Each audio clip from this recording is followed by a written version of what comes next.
This is the main letter of the alphabet. This is the focal point of everything. So this is the Kadosh Kadoshim, which is the most set apart of the set apart, the most sacred of the sacred. It's translated the Holy of Holies. So it's a sprout of rejoicing. I'll explain this in a moment. It's the letter Tzadi. So let's start off by proclaiming in English, give thanks to Yahweh, for he is good, for his mercy endures forever. And we'll say it as Hodu la Yahweh ki tov ki le olam chazdo. And the word chazdo is chesed, het samek dalet, chesed with a vav at the end. Make it, instead of saying chesedo, they changed the emphasis of the syllables, so it's chazdo, but you can read it as chesedo or his chesed. So this is something that we've talked about in previous weeks, and Lee and Sarah, remember, they printed them up in red letters in the Paleo, so we could put it on a window or on an automobile windshield or something. But part of this class, remember, is to learn Hebrew, to learn to speak it, to learn to read it. So why don't we all get up and say it, so that these words will be on your lips. Hodu la Yahweh ki tov ki le olam chazdo. Okay, now let's sing it say it rejoicing. We actually played it last week at the end, and we could sing it if anybody wants to, but let's just say it as a shout to Yahweh. Hodu la Yahweh ki tov ki le olam chazdo. Amen. Maybe we could play the song at the intermission break or something if we can cue it up, if the techies can maybe manage that. Hi. So the letter Tzadi. Does anybody remember a verse about the Mashiach coming back and ruling with an iron scepter? Here's an iron scepter. It's actually kind of almost like a harpoon. It is actually the letter Tzadi, which is a fishhook. I don't know if you can see it in this light. I'll draw it on the board. The Paleo letter Tzadi is a line with a fishhook on it. That's this letter here. And as a fishhook, I just had this made by a blacksmith just got it this morning up in Bridgetown Forge, if anybody's interested. And I had him put a 9-inch nail, a 9-inch spike on the tip of this. The other interesting thing about how this works, though it's not just a fish hook, but it's similar to a pike, which was an ancient weapon. If a guy has a shield, and if you go to poke the guy, the shield's in the way, but you can pull back with this hook and then get him that way. So my point is, this weapon, though it's like, okay, well, this is a medieval weapon, it's a harpoon, it's a fish hook, but this weapon, which is the word Tzadi, and the word Tzadik means righteous, Tzadikah is doing righteous works, philanthropic good deeds to one another. It is the weapon that Yahweh has given us by which our enemies' defenses are pulled away. And not that we're going to go out there and spear anybody, but I designed this thing to be similar to a Roman spear. The Roman spears had a long shaft of metal with a point up at the end and then a wooden handle down here. Does anybody know what significance to the Romans were 9-inch nails? There's a band. That's what they used for crucifixion. There's a band called 9-inch nails, and you might think, boy, that'd be pretty hard to type with they weren't talking fingernails. This 9-inch nail was about the size of what they staked Yeshua to the cross with. So to put that at the tip of this Tzadi, you see, that's the shape of the letter Tzadi. But to intentionally make this is to say, this is a scepter of iron. And the scriptures say that when he comes back, he's going to rule with a rod of iron. But yet he rules in righteousness. So to make a scepter of iron as this letter its name is righteousness, and to have at the tip the 9-inch nail that he was pinned to the cross with because we disregarded his righteousness. I'm just trying to play into types. The idea of the black and white also is that the white linen, like the white fence on the Mishkan, is the robes of righteousness, which is simply doing what he said. Black is typically ink, so you have the black letters written on the parchment skins, and so I understand that the scribes have this concept.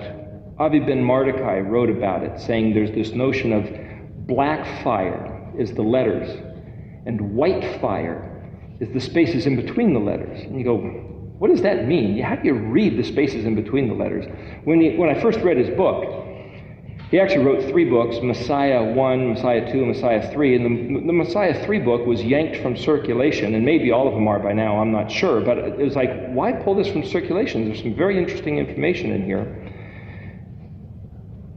It was a bit disturbing to some. But the point is about his book, when he talks about white fire, the spaces between the letters, I thought, that's kind of confusing, and now I'm very disturbed that I don't know what this means and I can't read them. It's like trying to say, well, you got to read in between the lines. And it's like, well, how do you read in between the lines? If it's in English and somebody says, well, just kind of, try to guess what they're inferring. Okay, but we're not talking about guessing what somebody's inferring. We're talking about reading Scripture. And if Yahweh himself is going to speak, and he's going to give us these black letters written in ink, and he says, pay attention to these letters. And then some other teachers come up and say, oh yes, but there's also the white spaces between the letters that you have to learn how to read. I don't know what that means. And again, when I first heard that, when I read it in his book, it's disturbing. I'm trying to sit here and learn what the words are, and now somebody's telling me that there's invisible words I have to read. And it's like, what am I supposed to do with that? Well, on the chart here, and I don't know the answer to the question in terms of what the sages and the scribes really say, but this is my perspective for what it's worth. On the chart here, right through the middle, there's this dotted line. And it says meta, change in place or condition. Now, if you have a good dictionary, we happen to have a really thick old dictionary from the 1930s or 40s, and it's got words in it that aren't in modern dictionaries. The word meta literally means a change in place or condition. And I mentioned this once before, I think, but I'll go over it again here. As I was looking through this dictionary, I saw I picked out 22 of the different words that started with the word meta. Meta-element, meta-mere, meta-nucleus, meta-basis, metaphor, so forth. And when I saw the definitions, I realized, boy, these words almost perfectly describe the transition between one of the Hebrew alphabet letters. What is changing when you go from Aleph into Bet? What is actually happening when you transition from Gimel to Dalet? And if you stop and think about that and go, okay, let me make it a little easier. What happens between Mem and Nun?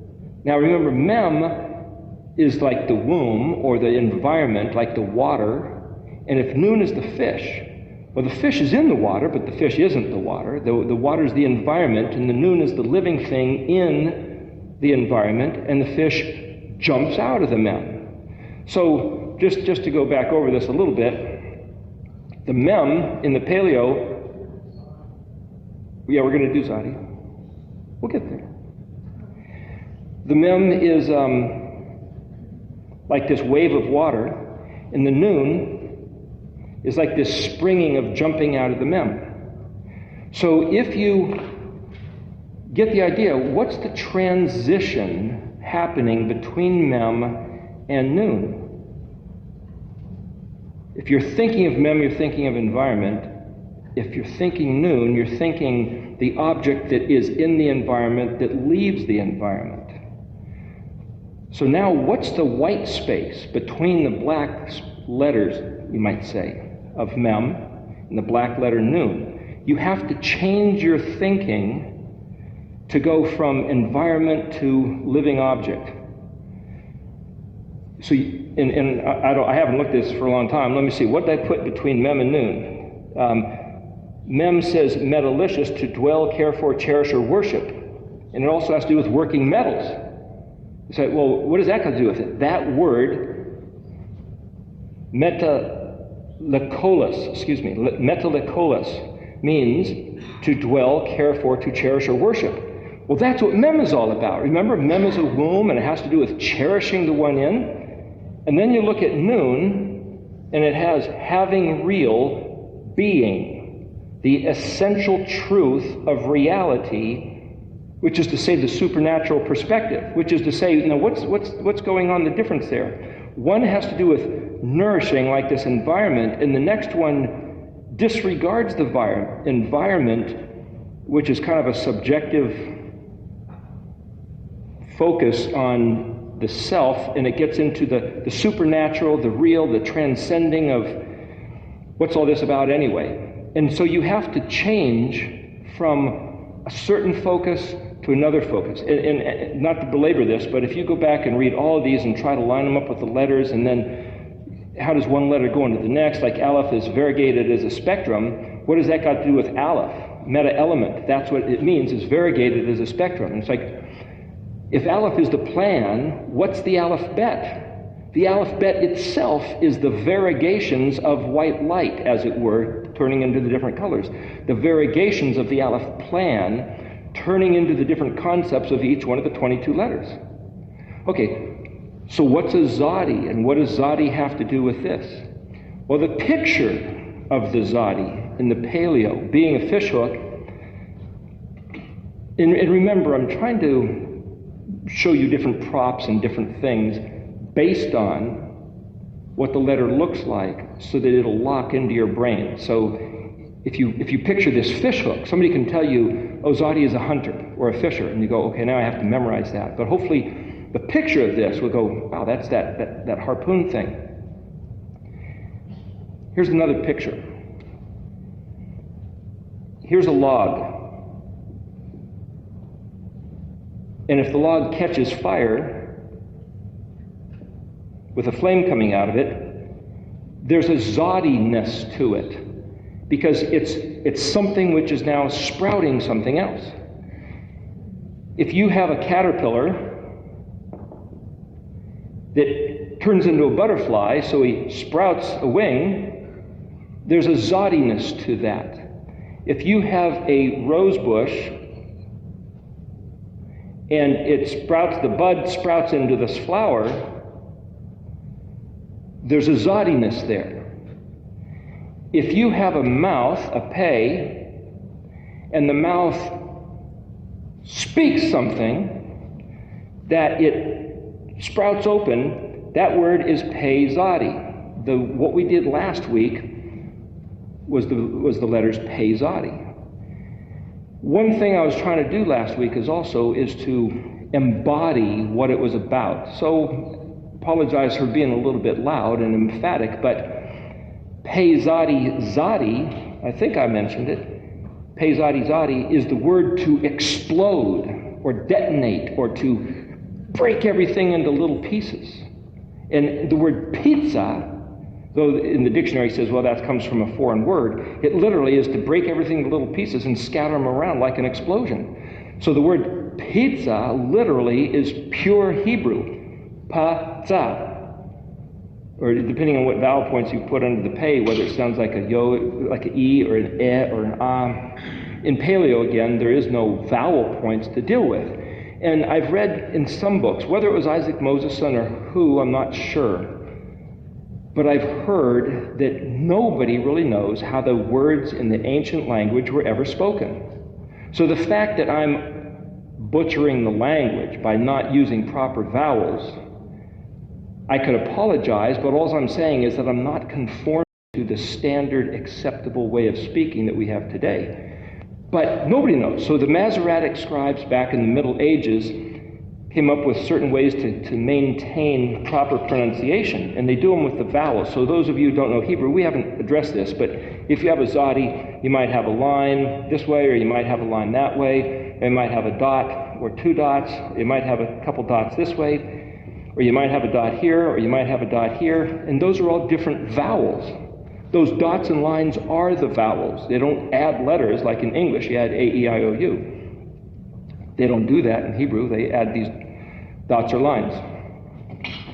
Well, the point of this is that there's some relationships between the letters, and we'll probably get into this more with next week. Kuf is an overview, a helicopter view of the whole Mishkan, as it were. But the Tzadi is a sprout. So if you look in the Red Dictionary, it says Zad literally means something coming out the side. And so there's a picture of a hunter who's laying down in the bushes, and he's got his knee up in the air.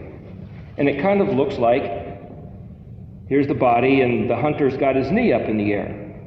Well, that almost looks like a grasshopper, right? Kind of, sort of.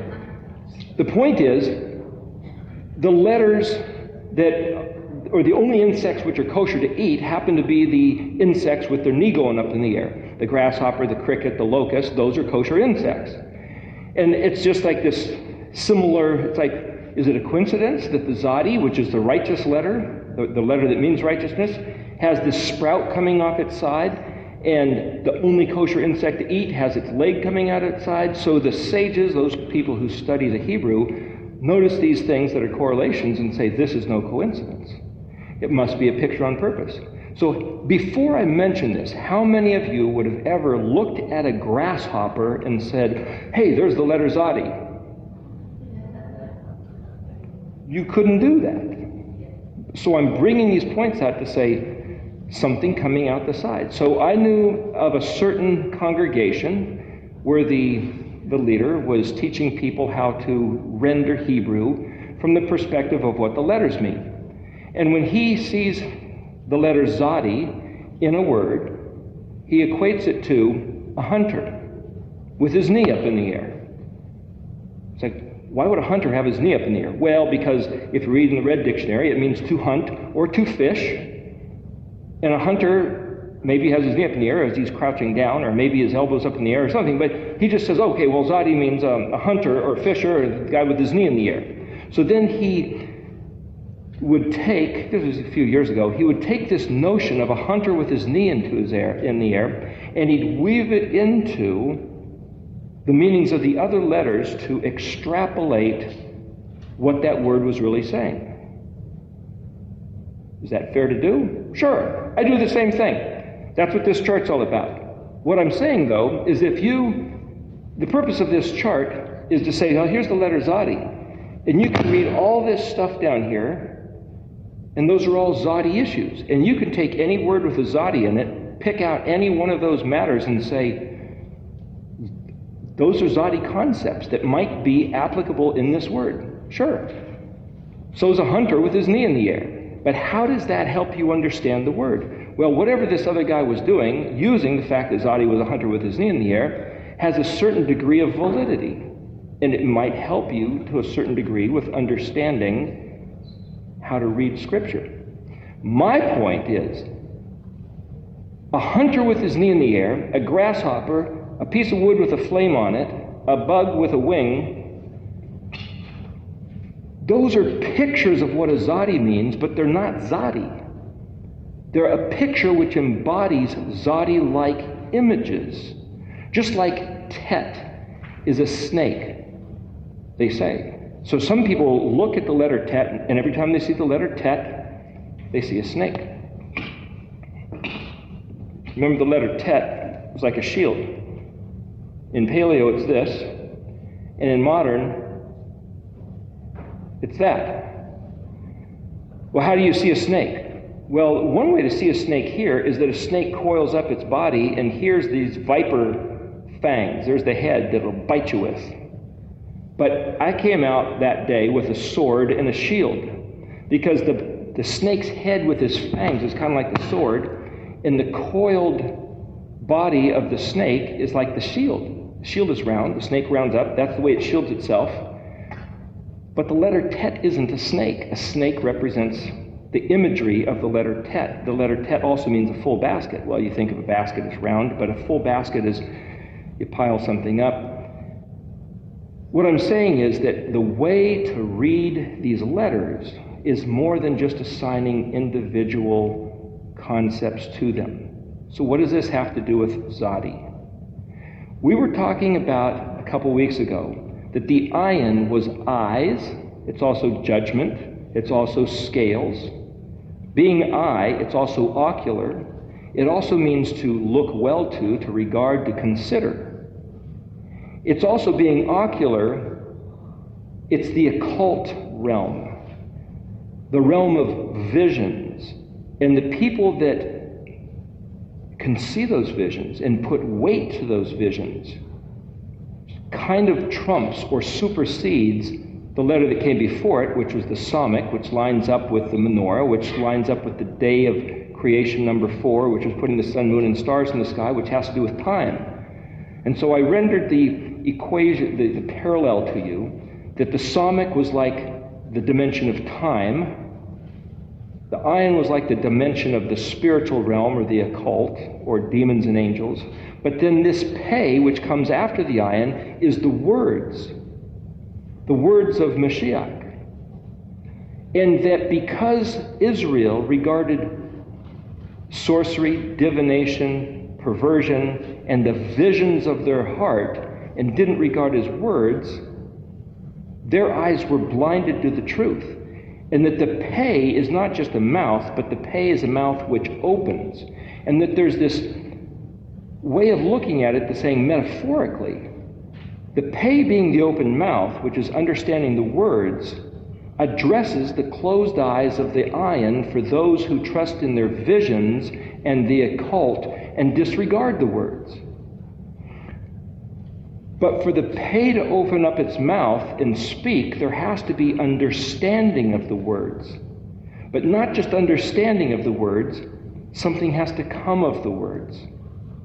The Tzadi is the sprouting of something which is otherwise dormant, which is like the words coming to life. Why is Tzadi after pei? Why is Tzadi the letter that it equates to the Ark of the Covenant inside the Kadosh Kodashim, which is inside the covered place, which is inside the Mishkan, which is completely set apart from everything else? Why is this letter so special? So, the reason for the colors here in the jacket, having the ribbons and all, is because the letter's so special. So I have here the ribbons of the colors blue, purple, red, and white, the colors of the Mishkan pattern. And the Ark of the Covenant had the golden lid, called in English the mercy seat, the covering of the Day of Atonement, Yom Kippur. As Jamie was saying, the high priest would come in once a year, sprinkle blood on the mercy seat to atone for the sins of the nation. They would be forgiven. This is an incredible object, an incredible event for the nation's year. And there are stories, the last chapter of the book of Exodus, chapter 40, and also in Numbers, I think it's in 14. I've got them written down, we'll get to it later. It talks about the building of the ark, the regulations for the priests. They were supposed to wrap it up in a turquoise wool. So we got the turquoise color and the blue because the Tzadi is the blue color here. So again, I'm trying to reference colors so that you can equate it to the chart. If later on you're looking at this tape and you're looking at the chart, it'll just kind of help stick. So you've got the gold covering, you've got the blue, the turquoise wrappings, the wool covering the Ark of the Covenant when they would transport it, and you've got the festive look, you might say, being that it's the great occasion. Now, the interesting thing about all these models and all these different systems that we've talked about, the Mishkan pattern, the Aleph Bet pattern, the days of creation pattern, we've got the festival, the Moedim pattern, and they're all working like wheels within wheels. The wheel is a circular pattern. Every one of these things is a circular pattern. And they're all fitting together, kind of spinning at different rates. Now, I don't know what Ezekiel saw in the first chapter when he talks about seeing these wheels, and these wheels within wheels, and nobody knows, and everybody speculated what he saw. And so you have Andrew Gabriel Roth wrote a book called Wheel of Stars, which is pretty interesting, about reckoning with the calendar and the constellations, and just came out this year. It's a good book. But what I'm saying is that, so if I'm saying, well, the Tzadi is the Ark of the Covenant, and that lines up with the day of Yom Kippur, and Jamie was saying how it's like, well, there's this element of the Passover sacrifice, but I'm saying, well, the Het, which is the big white fence, lines up with Passover, and the table of showbread lines up with Yom Kippur. What does that got to do with the Ark of the Covenant? The Ark of the Covenant being in the 7th position of the pieces of the Mishkan. You've got the big white fence, that's one. You've got right inside the big white fence, you've got the barbecue grill, the altar sacrifice, that's 2. Then you've got the laver, that's 3. You got the menorah, that's 4. Table of showbread, 5. Altar of incense, 6. Then there was the veil, and then you've got the Ark of the Covenant, 7. So this is the 7th piece in that sequence of what was in the Mishkan. Well, lining up with the 7th day, it lines up with Shabbat. So now I'm drawing the correlation between the Ark of the Covenant and Shabbat, the 7th day of creation. Then if you look at the festivals, you got Pesach, Hag Matzot, Shavuot, Yom Teruah, Yom Kippur, Sukkot, and then Shemini Atzeret. That's the 7th one. Lines up with the Tzadi. Most people ignore the Shabbat. Most people ignore Shemini Atzeret. If you render, we've gone through this before, but I'm just reiterating here. If you render Shavuot, the day of counting to 50, as 2 festivals, then Shemini Atzeret is not a festival, because Sukkot is the 7th festival. But just like Mem and Nun are the pregnancy period and the giving of birth, Shavuot I see in this pattern as being, you wave the sheep, then there's the 50 days of counting, and then there's waving the loaves. That's like one festival, 50-day festival, which means Shemini Atzeret is its own festival. Now I know people disagree with this. You can disagree, but the point is, it fits the pattern. So if it fits the pattern, there's something about this Tzadi which is like Shemini Atzeret. There's something about this Tzadi which is like the Sabbath day. There's something about this Tzadi which has to do with the Ark of the Covenant, which is and Yom Kippur, which is the one day the sins of the people were atoned for. What I'm trying to do is show you all these other things that are in the word, in the Devarim, which have to do with Tzadi. So when you see a grasshopper, you think, oh, that's like a Tzadi. You might say, oh, hey, that reminds me of Shemini Atzeret. That reminds me of the Sabbath day. That reminds me of Yom Kippur, the one day that the high priest went in there to atone for the sins of the people. The Tzadi, hey, that's the 9-inch spike on top. That reminds me of Yeshua being crucified on Pesach to atone for our sins so we can even come into the kingdom and regard these matters. And then you have to say, well, but how do all these fit together?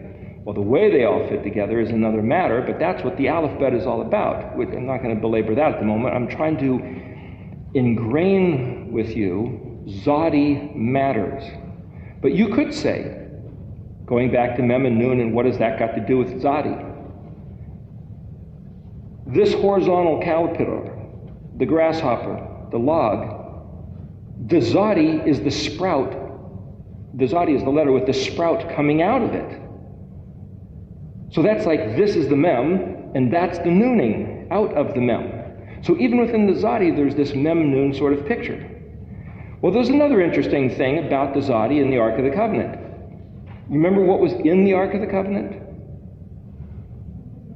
10 Commandments, and what else? Aaron's rod that budded. Okay.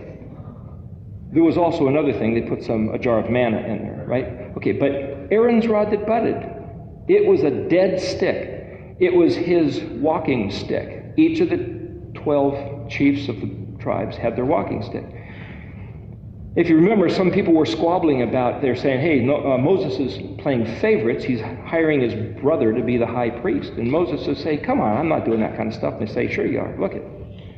You're giving all the good jobs to your family. And he says, okay, tell you what, everybody bring their walking sticks.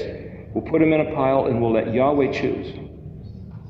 Overnight, this dead stick not only sprouted, but it leafed, it put out blossoms, and it put out fruit.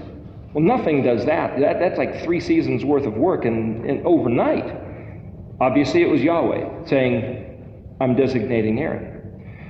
This picture of something with a sprout coming out is that image of Aaron's rod that budded.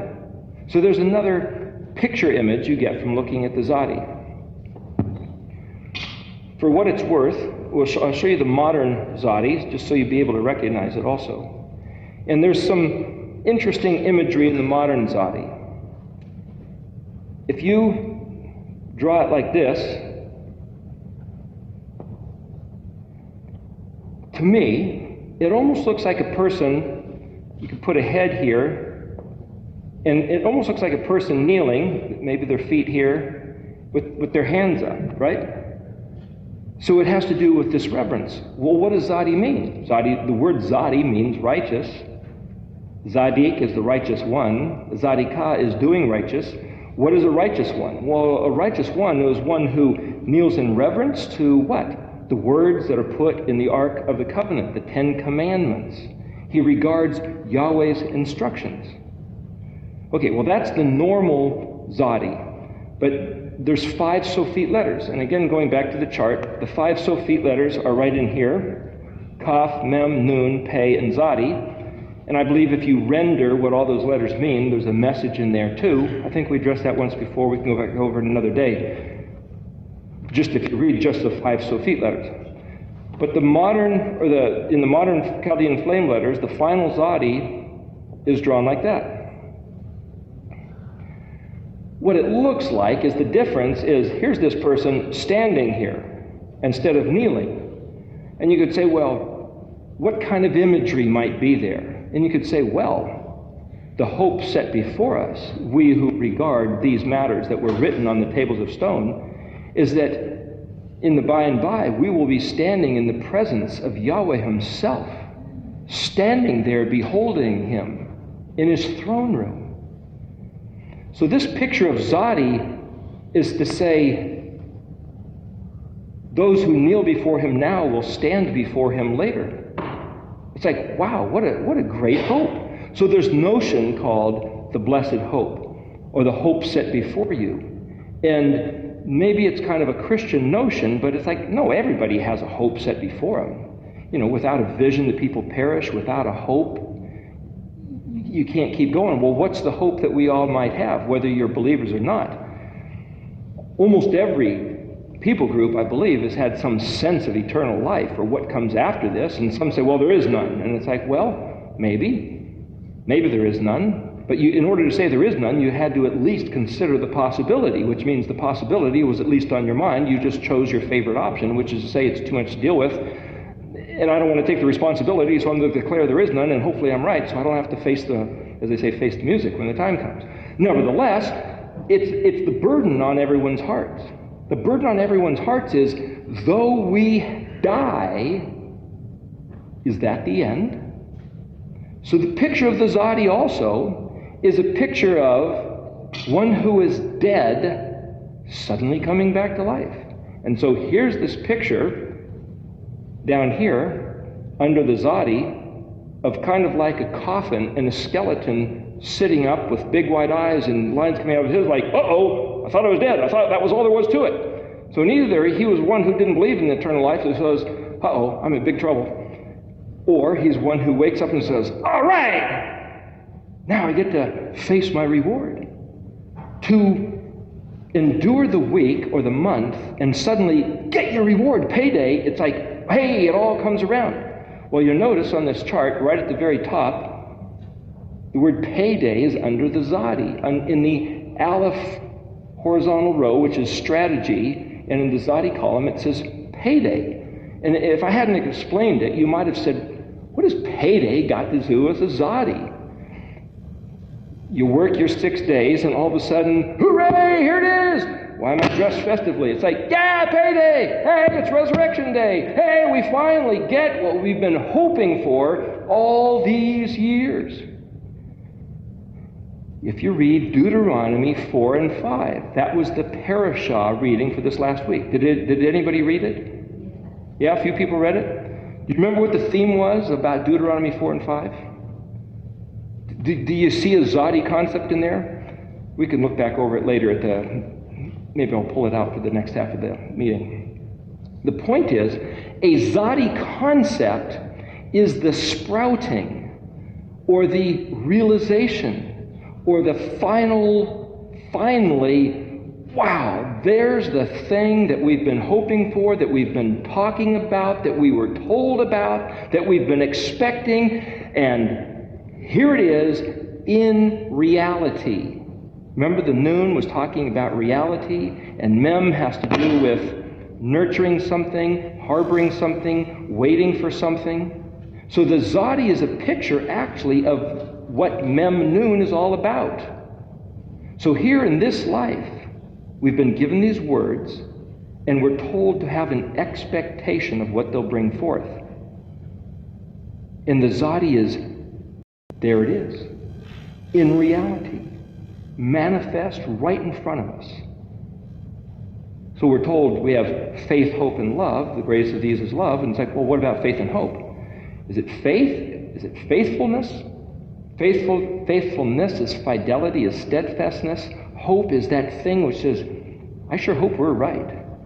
So now I know that some of the things I've been saying in this class, some people might say, how do you prove it? It's like, well, I've been trying to qualify a lot of these matters by simply going back to the scriptures and saying, let's look at them a different way. If you have a certain paradigm or a certain way of reading things, you read the scriptures, and it seems to validate what your expectations were. It supports the paradigm. But if you change your paradigm, if you change the way that you interpret things, the way you see things, what you think you're going to see, you might see things completely different. And so the point of giving this class and talking about these letters in a different way than maybe we've ever heard of them is to say, if we go back and read the same scriptures with a different expectation, what will we find? So one thing I've tried to do through the class is to say, if we're talking about the letter Vav, and the Vav is a connector, a yoke is a connector. Vav is also a bridge. Vav is a nail, it's a hook. Here's the Vav on the tip of the Tzadi that attached Yeshua to the stake. If you look through the scriptures and say, can I find Vav concepts embedded in the narrative? If you look for them, you can find them, if you're looking for Vav. Now, Lamed is an authority, a scepter. Remember I talked about an iron scepter? Yeah, but Lamed's an authority. Remember the Lamed week, I brought out this piece of wood of purple heart carved with the table, the words of the 10 commandments. So here's a scepter of one sort. That was a scepter of a different sort. That was a Lamed that talked about government, teach and learn, push and pull. But here's a different sort of scepter. It also has to do with push and pull, but this is a little bit more negative, you might say, than the shepherd's staff. But you might say, well, now there's a correlation between the Lamed and the Tzadi. If the Lamed says, teach and learn, and here's a push and here's a pull, this Tzadi says, this is what you're going to get if you didn't regard the proddings and the urgings, the pushing and pulling of learning the stuff back at the letter Lamed. You're going to get the pokey end and the hook end. And you might say, this is actually a fire handling tool. I mean, I made this long enough that if there was a bonfire going, like maybe it's a coat or something, you could actually grab this and use this. This is just ornament. This is a real useful tool. And the idea is, we talked about David's last words, and one of the last things he said, when there's a righteous king, all the people rejoice. But when there's a wicked government, everybody groans, and the wicked will perish, and they're like thorns that you can't pick up and transport to throw in the fire, you've got to hack them down and burn them where they are. If anybody's tried to clear blackberries out here in Oregon, you probably know what that's about. You need iron tools to do it. This is a picture of that. There's these two different scepters. And so my point in showing you these things is that if you think about the imagery that we've been given in these words, and you associate the imagery to the letters will give you a whole different way to read the narrative that you otherwise would have just read through and just rendered them according to your English way of thinking.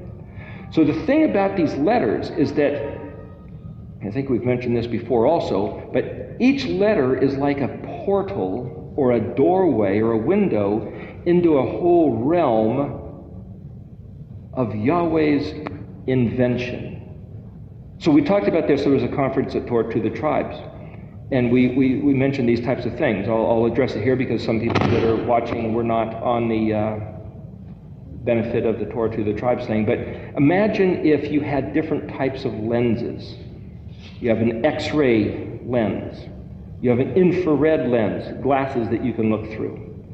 You have certain sunglasses that block the blue light or the yellow light. You have perhaps lenses that will be telescopic, microscopic. The point is, sorry about that, coat's hitting the microphone thing. The point is, each letter shows you a different aspect. You might have a certain type of glasses like scuba gear that can see underwater. If each letter shows you a whole different realm within the kingdom, a whole different sort of dimension. Okay, can anybody see right now in here tonight the spiritual dimension that's in this room?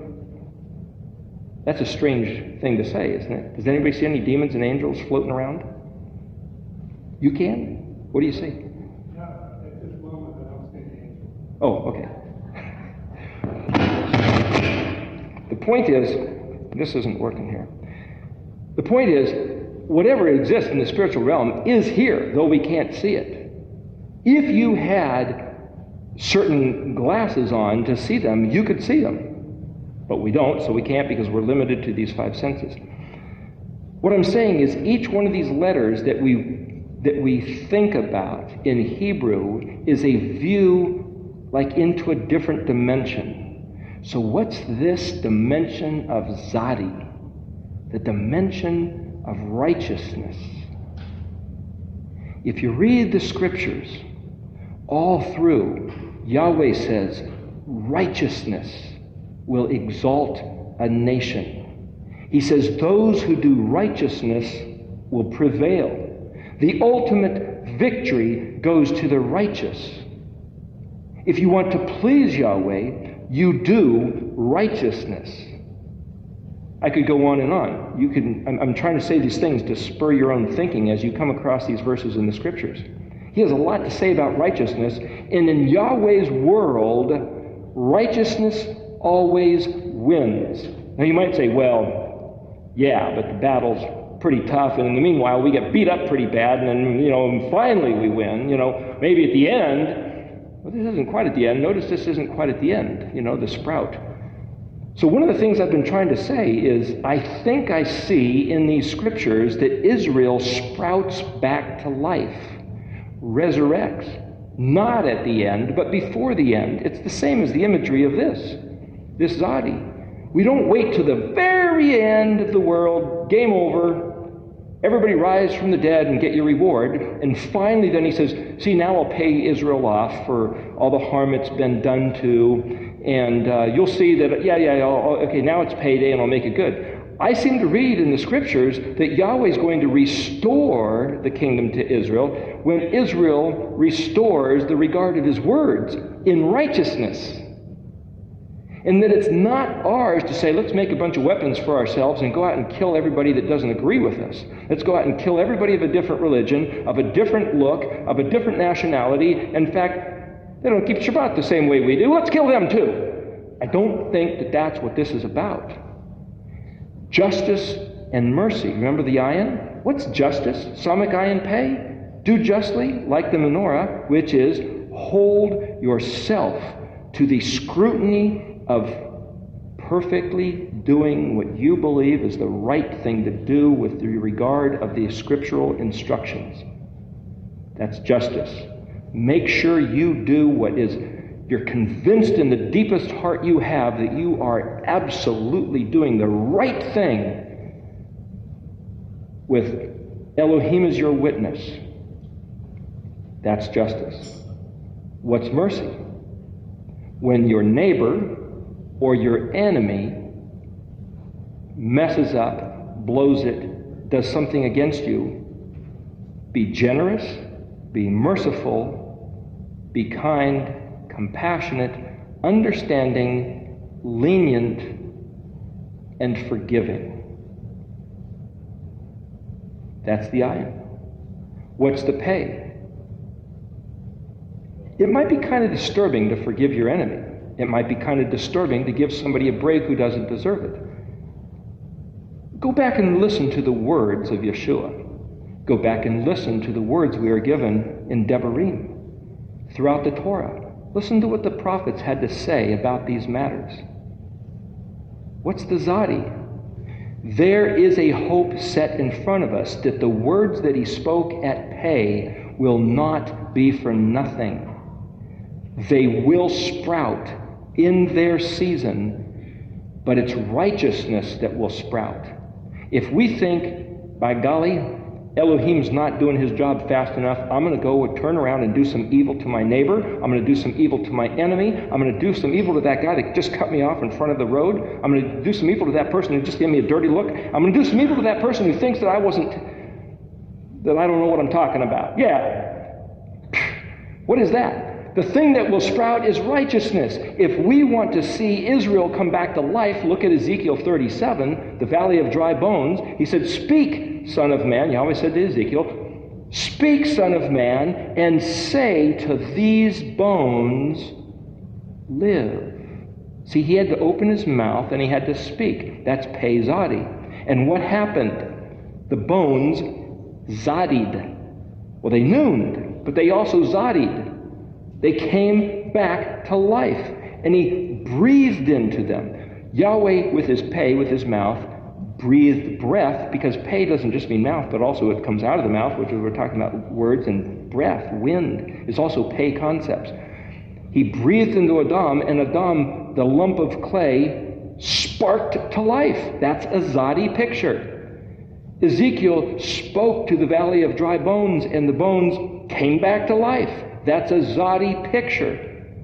The Ark of the Covenant, we're talking about in Numbers 10, the Ark of the Covenant was sitting there, and it says, when the pillar of fire and pillar of smoke lifted up and moved, then everybody scrambled and picked up the Ark and moved. There's a Tzadi there. The Ark is sitting dormant, and all of a sudden it picks up and moves, and the whole camp of Israel with it. There's a Tzadi picture there. It's also a noon picture. But suddenly there's a flurry of activity, whereas before everything was sedentary. For Yeshua to be 3 days and 3 nights in the heart of the earth, the model of Jonah being 3 days and 3 nights into the belly of the fish, and suddenly coming back to life, is a Tzadi picture. Now, as far as I can tell, none of the authorities can prove about the Shroud of Turin. I'm not even going to go there about proving it this way or that way, but there's an interesting thing about that shroud. I remember seeing on OPB one time that they say that the image on the shroud, if the body had been laying on this shroud, it would have been kind of, the backside kind of melted down into it. But the image on the shroud is as if the body was floating and suddenly exploded with like atomic energy, a blast of light, but the light went in all directions. The body wasn't laying heavy on this shroud because the image doesn't look that way. Now let's assume for a minute that the shroud is valid, that it really was the piece of linen that covered Yeshua. Just to tolerate that thought. Somehow when he, after fulfilling his words, 3 days and 3 nights sedentary, then just like he said, somehow he started to float up and exploding with you might say maybe light, or because it seems to be some kind of a photographic image, exploding with energy of some kind of atomic, and I say that not know what I'm talking about, something, those chemists and physicists, they know what it is. The point is, it's beyond our comprehension, but it exploded and his life came back. That's a Tzadi picture. And why does he get the scepter? You read in the book of Revelation, because he was the one who was slain and yet comes back to life. And on the cross he said, Father, forgive them, they don't know what to do. But boy, when he comes back, he's going to give them that pokey end of this thing, I'll tell you. Well, why is he going to give them the pokey end of this thing? Not because they poked him, but because they've rejected him, rejected his authority, did not seek forgiveness, had no repentance. You see, he's not going to retaliate. Hey, you hurt me and I'm going to hurt you. He said, listen, the unrepentant, the unforgiving, the ones who do not want my rulership, fine, you can have what you want. You're out of here. You're gone forever. You don't want me to reign over you in righteousness? Sorry, there's no other options. You're gone. So I've heard it said, there was a famous painting of, you might say, the return of Yeshua. And all these people were running into hell to escape him, to run away from him. It's not like he was sending them there. They didn't want him. They didn't want his righteousness. They didn't want his form of governing. They were sending themselves to hell because it was the only way to escape him. My point is, we who claim to be of Yahweh, either we will find his righteousness to be the acceptable lifestyle that is the passion of our heart, or we don't want him. That is his style. So the point about the Ten Commandments isn't a matter of, say, well, you do this, and then you can really, let's watch your enemies get in big trouble. Even Yahweh said, I don't want the wicked to perish. He wants the wicked to repent, to teshuvah, to turn back to him, to learn his ways, and become his people. So as we said before, anybody listening out here on this camera, you could be Islam, you could be Hindu, you could be Buddhist, you could be pagan, you could be Christian, you could be Jewish. You're all welcome to come on back to the Torah, find forgiveness because of the blood of Yeshua, decontaminate you from being in contact with the dead things, learn the ways of life, and you will sprout back to life and live forever, which is the promise that Yahweh gave us in the Old Testament. It's not Christology. It's not a Christian notion. The point about this Tzaddik is that it is in righteousness that we prevail. So the idea is to encourage one another to good works, which is Tzaddikah. Not because the good works are going to get you saved, but the good works are the works of those who are the Kodeshim.